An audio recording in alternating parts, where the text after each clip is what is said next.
Inflation is here and food prices are rising, but don't panic. I'm going to share with you 20 tips, 20 ideas that when implemented could possibly cut a grocery bill as much as in half.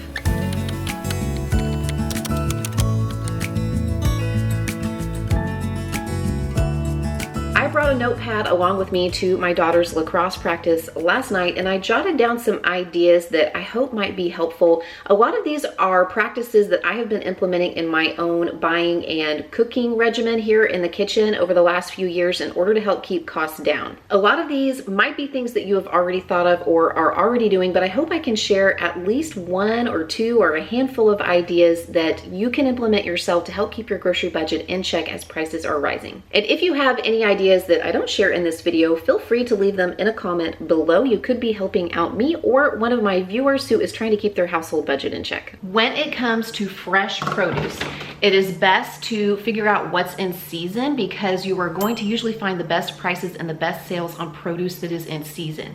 So for instance, where fruits are concerned, I have probably purchased the last of the apples, and as we come into spring and summer, I'm gonna shift my focus to looking for good deals on berries and melons like cantaloupe and watermelon. In the summertime, I'm looking to pick up things like asparagus and peppers and fresh green beans and tomatoes, and also corn on the cob, which comes into season usually in the summertime for me. And then when we shift back to the winter, I'm gonna be looking for fruits that are citrus or apples, and winter vegetables like broccoli or cauliflower, and fall vegetables like squash. There are a few things too that are usually a pretty good deal all year round. Root vegetables like carrots, potatoes, and fruits like bananas and pineapple, I seem to be able to get all year round pretty decent price on. I also want to mention where cheese is concerned. If you are buying mild cheeses, like mild cheddar cheese, try making the swap to a sharp cheese or something like a pepper jack, because they're going to have a lot more flavor and you can actually use a little bit less of those sharp cheeses or those more flavorful cheeses in your dishes. And so you can save money over the long run because a block of sharp cheddar is the same price as a block of mild cheddar. It's just that the flavor is going to come out in the dish with using less of it than I have to of the mild kind of cheese. And a few of you shared a really great tip on milk. Some of you have said that you save this kind of milk that you buy, just dairy milk, for drinking or for things like cereal or for meals where you are actually going to taste the milk. And when it comes to using milk in cooking, like in recipes where you just need the milk for a certain kind of texture or for the chemistry that the milk provides for the recipe, you are using like canned evaporated milk or the pasteurized milk that comes in the boxes that you can find at places like Dollar Tree and other grocery stores. I thought that was a really good tip. I also wanted to pop into my freezer for a second so that I could mention frozen vegetables. Frozen vegetables get kind of a bad rap, I think, if you're not used to using them. I've had people actually leave comments on my channel telling me how unhealthy these are because they're loaded with sodium. And quite frankly, that's not true. You can look at the ingredients right here, and under ingredients, it says peas and carrots. Here we've got broccoli, cauliflower, and carrots, which is exactly what it says on the front of the bag as well. There are no added sauces, seasonings, or sodium in these frozen vegetables. Can you buy some that are seasoned or that do have added sodium or sauces? Probably, but I typically just buy these. And frozen vegetables are usually packaged and then frozen within 24 to 48 hours of being picked. So when you think about that, and then you think about the amount of time that fresh produce spends being stored, being transported, being stored again at the store, then how long it is out on display before it is purchased. These can actually be fresher, so to speak, than the actual fresh produce that we see in the grocery store. And typically speaking, frozen vegetables are a pretty good buy and available year round. I will add though that that's not always the case where fruit is concerned because frozen fruit tends to be a little bit more expensive, but I do sometimes pick up some frozen berries for smoothies. And I feel like frozen mango is usually a pretty good buy as well. We're here in my garage Isn't it gorgeous? Because this is where I keep my chest freezer, and this is typically where I store any meat that I have. Meat prices are among the things that have gone up the most at the grocery store, and I think a lot of people are trying to figure out ways that they can cut back on that. And if you are a person who eats animal protein, I don't think that you have to give it up completely to get your grocery budget under control, but here are a few swaps and ideas that you could make to possibly keep that in the menu, but not lose complete complete control over our food budget. I'm a big fan of ground beef. I really like, just a hearty meat spaghetti sauce. I like making one pot pasta dishes like hamburger helper dupes with ground beef. We really like tacos and nachos and things like that. But one of the swaps that I have started making occasionally for ground beef is to use ground turkey instead. I feel like ground turkey is still a pretty decent deal. In fact, I recently filmed a freezer meals video where ground turkey was the star because I was able to get 3 pounds of it for less than $7 total. And I've not used it as much in the past because I don't like the flavor of it quite as much as ground beef, but several of you have shared some ideas for how to get around that, especially if I'm using it in like one pot meals and casseroles and stuff like that, and not just like making beef patties or, turkey patties with it. And that is to add a little bit of Worcestershire to it, or a little bit of bouillon or better than bouillon in the beef flavors in order to give it some of that beefy flavor and still get the price of the ground turkey as opposed to the ground beef. Another swap I've been making is chicken thighs or chicken legs or chicken leg quarters for chicken breast. I grew up in the low fat, no fat craze of the 80s and 90s, and I feel like that's whenever, chicken breast became sort of like a standard staple protein for families and for people who are cooking their meals at home. But as we are sort of going away from the fat is bad craze, and I won't get into a big long nutritional talk here, but as we're moving away from that and we're starting to, incorporate that more back into our diets, I find that first of all, chicken thighs and chicken legs are more readily available in my grocery stores. For some reason, I'm not able to consistently find chicken breast, but also the price per pound is usually a lot less. And because those are darker meats, they're also going to be more flavorful, which means that I can probably use a little bit less in my dishes. I am also a person who enjoys a good chuck roast or a good Sunday pot roast, but one of the things that I've learned to make in the past few years that I'm actually using a lot more is pork roast, especially from pork shoulder, or sometimes called pork butt, because the price per pound on those is usually fantastic, especially if you can find them on sale. Plus, a good pork shoulder is usually going to yield enough meat for me to get 3 or 4 or even 5 meals out of it for my family. I've featured this in multiple videos. I will hunt down some of those videos and leave a link in the description box for you, and I'll also leave a link to my go-to slow cooker pulled pork recipe. It is outstanding and makes really flavorful pork shoulder every single time. And speaking of using less meat, obviously that's a tactic as well, is to use half the meat that you would normally use, or start to think of dishes where meat is more of a garnish or more of a flavoring and not the main event. Typically, you're going to be thinking about soups and stews and casseroles and sauces and pasta dishes, as opposed to making, a meat entree and then a starch side and then a vegetable side. But cutting back on the meat and just using less of it, obviously that's going to save us some money. And finally, piggybacking onto that idea, maybe committing to making a few more meatless meals. This doesn't mean that every meal has to be meatless, and it doesn't mean you have to go completely vegan unless you just want to. I often find really great vegetarian dishes that utilize eggs or utilize cheese or utilize different kinds of protein sources as opposed to meat. And you don't have to make every single meal be meatless. But if you're used to having meat at almost every single meal or using it in almost every single dish, starting out by just having one meatless meal a week or 1 or 2 meatless meals, or maybe making your lunches meatless, that can go a long way to saving money on your grocery budget. We are standing in my pantry. It's not usually this full. I just recently filmed and posted a whole kitchen restock and organization video. You will have seen that one already. If you haven't, I'll leave it linked in the description box below. But I thought I would share with you some ideas and some swaps that you can make to cut down that grocery bill a little bit more. I do still buy a little bit of boxed cereal for my kids. I typically buy the store brand if I'm buying them cereal, but a swap you can make is oatmeal.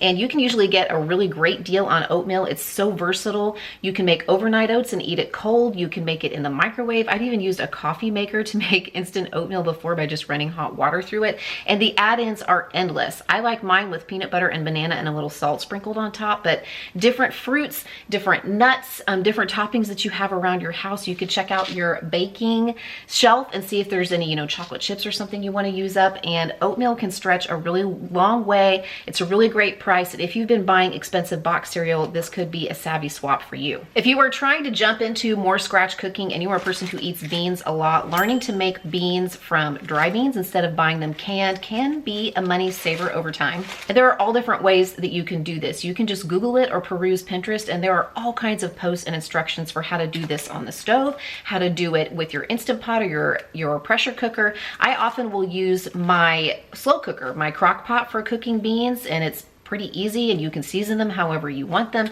And typically speaking, 1 pound of dry beans will yield anywhere from 3 to 4 cans worth of beans. And so I'm really saving a lot of money if I'm willing to take the time to make beans from scratch and then maybe freeze them to use for later, or use them in my recipes throughout the week.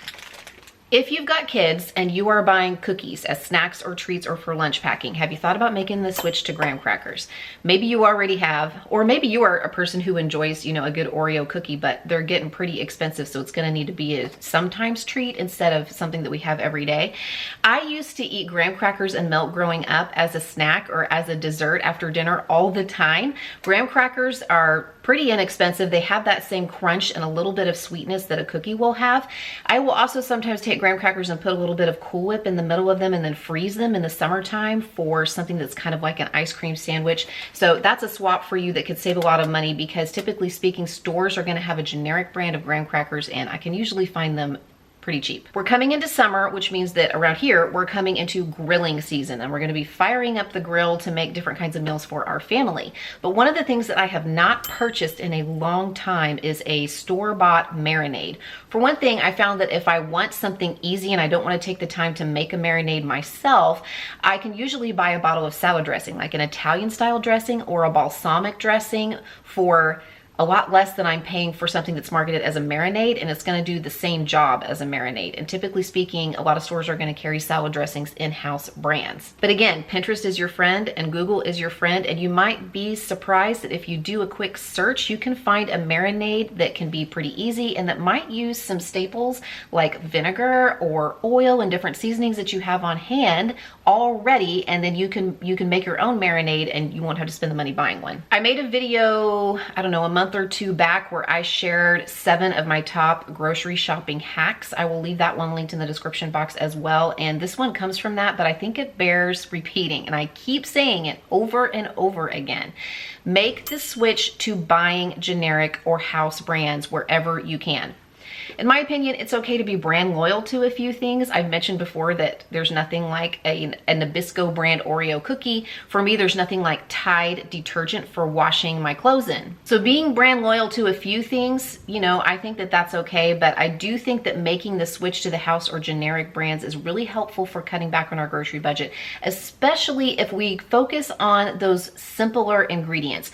The simpler the ingredient list, if it's just green beans, if it's just tomatoes, if it is just rice, buying the store or the house or the generic brand in those instances, I typically find that I'm not missing anything from buying the name brand except the extra money I was paying for that label. Here we are at my little coffee bar here in the house. I wouldn't even call it a coffee bar. It's just where the coffee maker is that I got my husband for Christmas and that we both use almost every single day.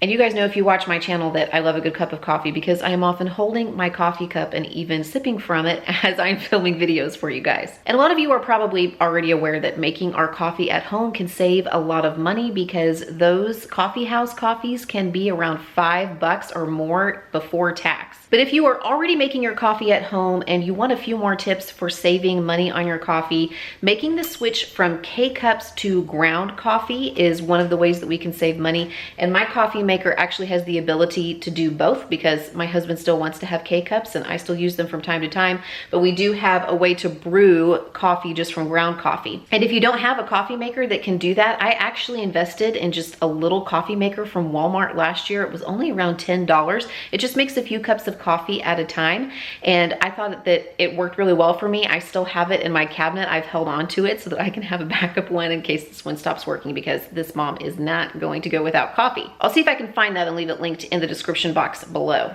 And I am a person who likes hot coffee all year long. Even in the summertime, I'm typically drinking my coffee warm. Are you a hot or a cold coffee drinker? Leave me a comment and let me know, or does it depend on the season? But if you are an iced coffee drinker and you really like those cold brews or those cold brew concentrates that you buy at the grocery store, one way that you can save is by learning to make that yourself at home. If you go to Pinterest, if you go to Google, if you search how to make your own cold brew, you're gonna find several different suggestions for how to do that. And if you are, proactive and you're thinking ahead and you go ahead and take the time to make your own cold brew, you can save a lot of money because those bottles in the grocery store can really add up. I want to talk a little bit about non-food items. These are consumable items that aren't food, but that we are often using our grocery budget dollars to purchase. And I thought that I would mention some behavior changes or some swaps that I have made personally that have helped cut back on costs where those are concerned. I rarely use paper plates anymore. I mean, if we are hosting, if we are having a party, if we're entertaining, we'll get the paper goods out. But typically speaking, we are using the plates and utensils that we have on hand in the kitchen, and we're washing them after we're done, and then they're ready for the next meal. I mentioned in a video where I did a Sam's Club haul that I typically only purchase one pallet of paper towels. I think it's either 12 or 15 rolls of paper towels from Sam's in a year, and it lasts us that long. And a lot of people expressed shock over that. But I don't use paper towels that much anymore. I mean, let's face it, there are some jobs in a household that just really require a paper towel, in my opinion. But for the most part, I'm not using paper towels or as rags or for basic cleanup. I keep towels and rags and things that I can use for cleaning my house on hand, and we're using the paper towels pretty sparingly. Same goes for paper napkins. I actually use cloth napkins. I have some that my mother-in-law made for me as a present, but honestly, I am not very good on a sewing machine. I am not crafty at all, but I do know how to take some scrap fabric and turn it into cloth napkins that I can use from day to day. So maybe that's something that you can do, or maybe there's somebody that is, a really great sewer or quilter, and maybe you could ask them if they have some scraps that they could turn into really easy cloth napkins for you. I'm not going to say that we never use Ziplocs or plastic bags for packing lunches or for food storage, but I use them a lot less than I used to. I invested in some really great glass containers with lids that pop on for storing leftovers in the refrigerator, and I also invested in some good containers for packing lunches. Plus, I typically will save any little plastic containers that our food comes in, like sour cream containers or butter containers or lunch meat containers, and I'll rinse those out, wash them out with a little Dawn dish soap, and we'll use those a few more times before they go into the recycle bin. But I'm actually using less plastic baggies, less disposable things that are just a one use and then they're done. I mentioned before about being brand loyal to Tide detergent, but one of the switches that I have made is using the powder detergent just a little bit more than the little pods or the liquid detergent. And at first I almost gave up on it because I felt like it wasn't dissolving and rinsing completely in my particular washing machine. But I found that if I take that powder detergent and put it into a little plastic bowl that I keep in my laundry room, and then I use the sprayer to kind of dissolve it and then pour that into the washing machine, that helps dissolve that powder detergent a little bit, and that has kind of fixed that problem of it not being rinsed away. And it works great, washes my clothes great, and I still get the power of Tide without having to pay as much for the pods or the liquid. And speaking of cleaners, I actually don't buy a ton of specialty household cleaners anymore. After years of reading different articles and following different Instagram accounts and looking around on Pinterest, I've discovered that I only need a handful of items to clean my house. You might already know because I've mentioned this in several videos, but disinfecting and cleaning my countertops, I use a solution of just a little bit of bleach and about a teaspoon of powder Tide and warm water. And a teaspoon of powder Tide and a bucket of hot water I can use to mop my entire downstairs floor. I also found an article that showed me how to make a really great shower cleaner using just Dawn dish soap and vinegar and water. So I don't buy as many cleaners anymore or as many specialty cleaners anymore. I'm trying to use just those handful of household items in order to make different cleaning solutions. Of course, you want to be careful if you're doing that because not everything can be mixed together. So make sure if you want to start to make your own household cleaners and your own cleaning solutions for cleaning your house that you do your research. I hope I was able to give you guys some ideas today. And if you want some more tips along these lines, check out this video that I made last month with 7 grocery shopping tips that can really cut down your grocery budget.